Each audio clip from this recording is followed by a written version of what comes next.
بسم اللہ الرحمن الرحیم۔ السلام علیکم ورحمۃ اللہ وبرکاتہ۔ ایک گنہگار نوجوان کا عجیب واقعہ بیان فرما رہے ہیں قاری حنیف ملتانی رحمۃ اللہ علیہ۔ اس بیان کو زیادہ سے زیادہ شیئر کریں اور اس بیان کو مکمل سنیں۔ چلیے دوستو، ہم آپ کو بیان ارشاد فرمایا مدنی کریم صلی اللہ تعالی علیہ وسلم نے، او لوگوں، میدان حشر میں جب مصیبتیں تمہیں گھیر لیں گی، پریشانیاں تمہیں چاروں طرف سے آ لیں گی، ماں باپ اولاد کے نہ بنیں گے، اولاد ماں باپ کی نہ بنے گی، بیوی اپنے خامند کی نہ بنے گی، خامند اپنی بیوی کا نہ بنے گا، رشتہ دار کا رشتہ دار کوئی نہیں، یار کا یار کوئی نہیں، دوست کا دوست کوئی نہیں، کسی کا کوئی بھی نہیں، کوئی بھی نہیں۔ حضور کریم صلی اللہ علیہ وسلم فرماتے ہیں، او لوگوں، اس دن بھرے ہوئے میدان میں، اس گھبراہٹ والے میدان میں تم میرے ہو، میں تمہارا ہوں۔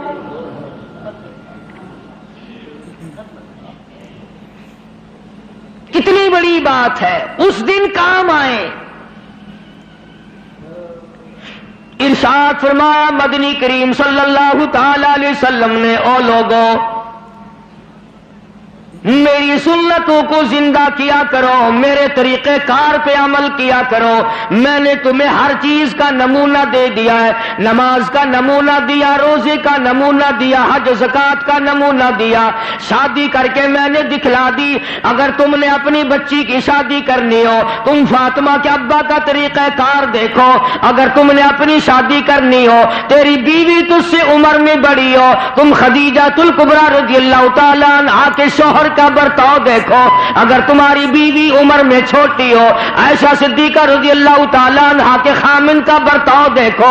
اگر تمہیں خاندان کے ساتھ نباہ کرنا پڑ رہا ہو، تم مکے کے اندر مارنے والے ابو لہب کو دیکھو، نبھانے والے کالی کملی والے کو دیکھو۔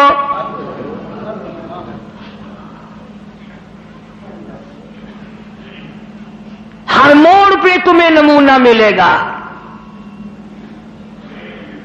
اگر تم کسی کافر کی حکومت میں رہتے ہو، تسلط تمہارے اوپر کسی کافر کا ہے، اقتدار کافر کا ہے، تو کلمہ پڑھنے والا ہے، تو مسلمان ہے، حضور کریم صلی اللہ علیہ وسلم نے فرمایا 13 سالہ میری مکی زندگی کو سامنے لے آؤ، میں نے ابو جہل عتبہ شیبہ کے سامنے مار کھائی، ایمان زندہ کیا۔ پھر یہ نہیں کہ تم بھی ساتھ ساتھ بدل جاؤ۔ کیسے بدل جائیں؟ جو بدل گیا وہ بات نہیں۔ لوگوں نے مذہب کو کپڑے سمجھ رکھا ہے، سردی کے کپڑے اور گرمی کے کپڑے اور۔ یہ نہیں بدلا کرتا، کون بدلے؟ دستور خدا کا ہو، نافذ کرنے والی ذات محمد مصطفیٰ صلی اللہ علیہ وسلم کی ہو، بدلے گا کون؟ آج طریقہ کار مطلب پرستی کا ہے، جس مسئلے کا مطلب ہوا وہ لے لیا، باقی کو چھوڑ دیا۔ رب کائنات کی قسم، مدنی کریم صلی اللہ تعالی علیہ وسلم نے ایسے ایسے لوگ پیدا کیے۔ آپ کی اپنی سیرت کا کیا کہنا؟ حضور صلی اللہ علیہ وسلم نے لوگوں کی ایسی سیرت بنائی، آج تک دنیا ان کے مقابلے کی پیدا نہ کر سکی۔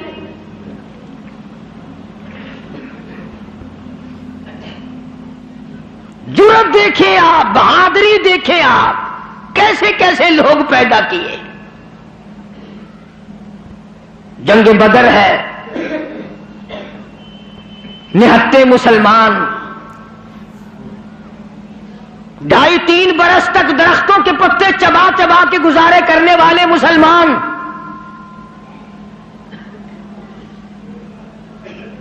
مجھے اور آپ کو کیا قدر ہو اس دین کی۔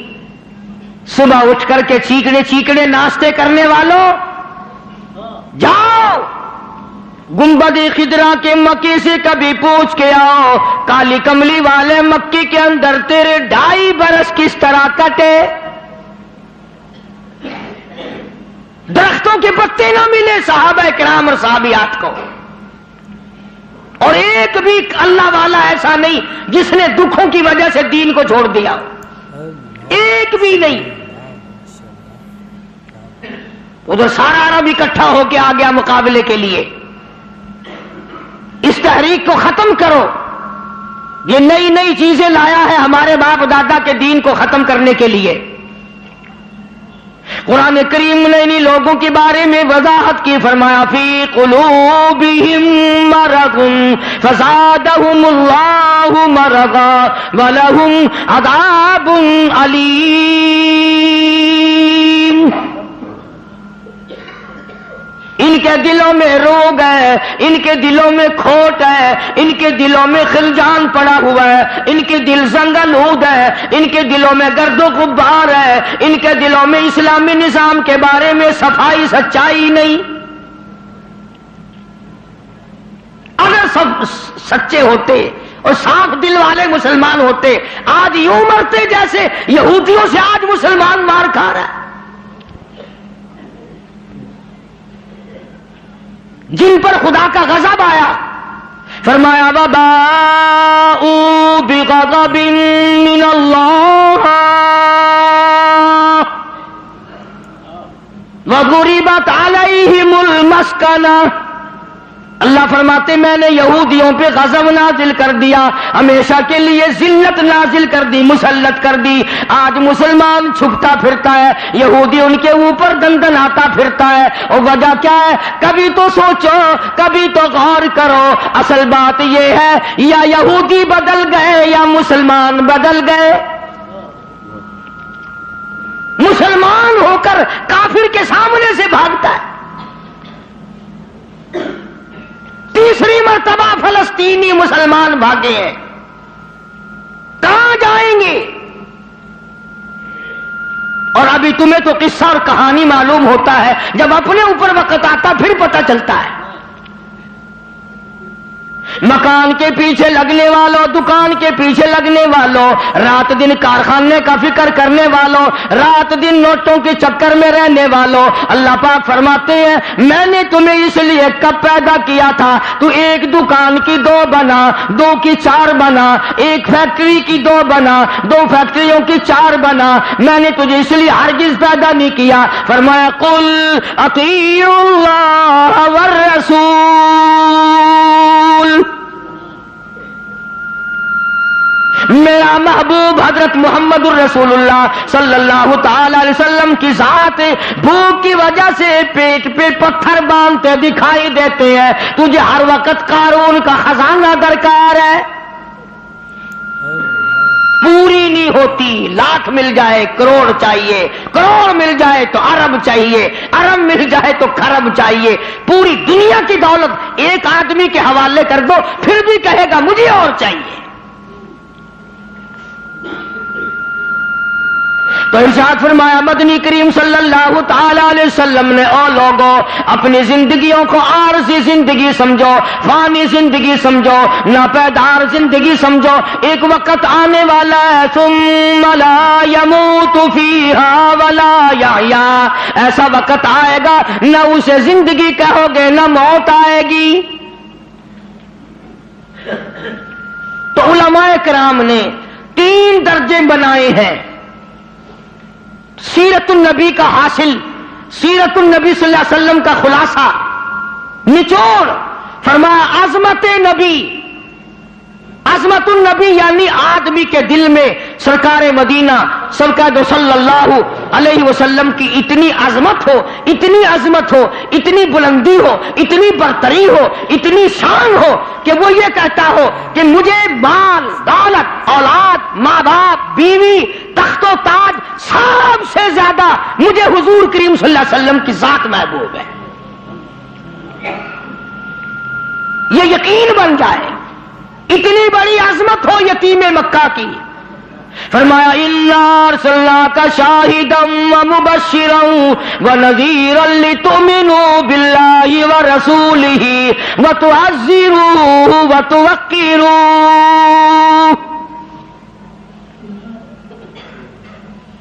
مسلمانوں نبیوں سے اکرام کرایا گیا, نبیوں سے احترام کرایا گیا. کالی کملی والے کا تم احترام نہیں کرتے. اور احترام کا مطلب یہ نہیں کہ ربیع الاول کا مہینہ آیا تو آپ نے گھر میں میلاد کا جلسہ منعقد کر لیا، چلو حق ادا ہو گیا، یا 12 ربیع الاول کے جلوس کے ساتھ ہو کر کے 4 گانے کنجریوں کے گا لیے یا سن لیے، بڑے خوش ہو رہے ہیں مسلمان، حق ادا جی، اب کہ میری دکان سب سے زیادہ سجی ہوئی تھی، اور بدبخت کبھی یہ بھی سوچا کہ تیری قبر سج گئی یا برباد ہو گئی۔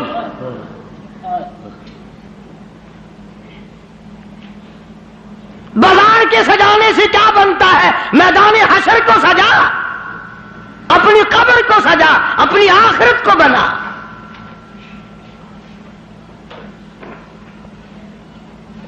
بے شمار مورخین کے نزدیک، علماء کے نزدیک پیدائش کی تاریخ بلکہ 9 ربیع الاول ہے،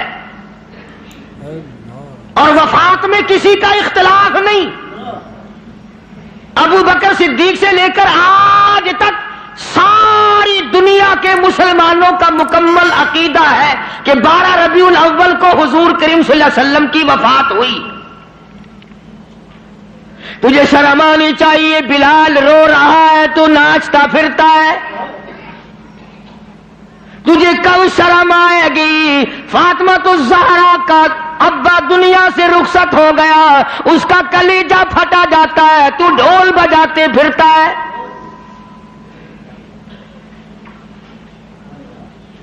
کسی طریقے سے بھی تیرے لیے یہ مناسب نہیں۔ عظمت کر مدنی کریم صلی اللہ علیہ وسلم کی، فرمایا قرآن کا حکم ہے میرے محبوب کی عظمت کو برقرار رکھو اپنے دلوں میں، ساری کائنات سے زیادہ، ساری اولاد سے زیادہ، سارے رشتہ داروں سے زیادہ۔ فرمایا لا یؤمن احدکم حتی اکون احب الیہ، کسی جماعت کا فتویٰ نہیں، دیوبندی بریلی کا مسئلہ نہیں، سرکار مدینہ صلی اللہ علیہ وسلم کا فرمان ہے۔ ایک معیار مقرر کر دیا، ایک کسوٹی مقرر کر دی، ایک حد بتا دی، فرمایا او لوگوں، ہرگز ایماندار نہیں ہو سکتا وہ آدمی جس کے نزدیک میری ذات، اولاد سے، ماں باپ سے، بیوی بچوں سے میں اس کے نزدیک پیارا نہ ہو جاؤں، محبوب نہ ہو جاؤں میں۔ اب ہمیں اپنی شکلوں کے بارے میں بھی سوچنا چاہیے کہ ہماری شکل سے حضور راضی ہوں گے یا ناراض۔ ہمیں سوچنا چاہیے ہمارے لباس کو دیکھ کر مدنی کریم صلی اللہ علیہ وسلم راضی ہوں گے یا ناراض، ہمارے عقائد کو دیکھ کر مدنی کریم صلی اللہ علیہ وسلم راضی ہوں گے یا ناراض۔ اس بات کا فکر تو صحابہ کرام نے کیا، مدینے سے روانہ ہوئے ہیں نہتے مسلمان، غریب مسلمان، درختوں کے پتے چبانے والے مسلمان۔ حضور کریم صلی اللہ علیہ وسلم فرماتے ہیں میں نے مصعب بن عمیر کو دیکھا جو اتنا امیر گھر کا بیٹا تھا، ایک ایک دن میں 200 کے 2 جوڑے بدلا کرتا تھا، اتنا فلیل میں ڈوبا رہتا تھا۔ حضور کریم صلی اللہ علیہ وسلم فرماتے ہیں جب میں نے مدینہ میں مصعب بن عمیر کو دیکھا رضی اللہ تعالی عنہ، ایک چادر تھی، کرتا نہیں، سلوار نہیں، تہمند نہیں، اور کب ایک چادر ہے جو سر سے پیروں تک لپیٹ رکھی ہے، اور حضور کی آنکھوں میں آنسو آ گئے صحابی کا یہ لباس دیکھ کر، اس میں 12 پیوند لگے ہوئے تھے۔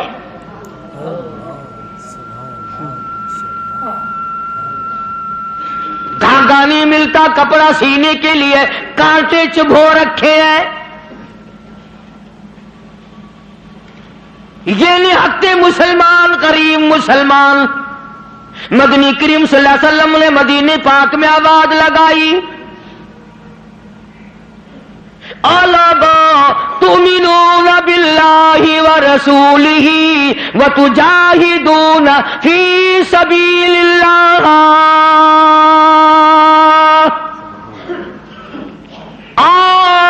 اللہ اور اس کے رسول نے تمہیں بلایا، میدان جہاد میں آؤ۔ جب سے مسلمانوں نے میدان جہاد چھوڑا ہے نا، ذلت کی موت مر رہے ہیں۔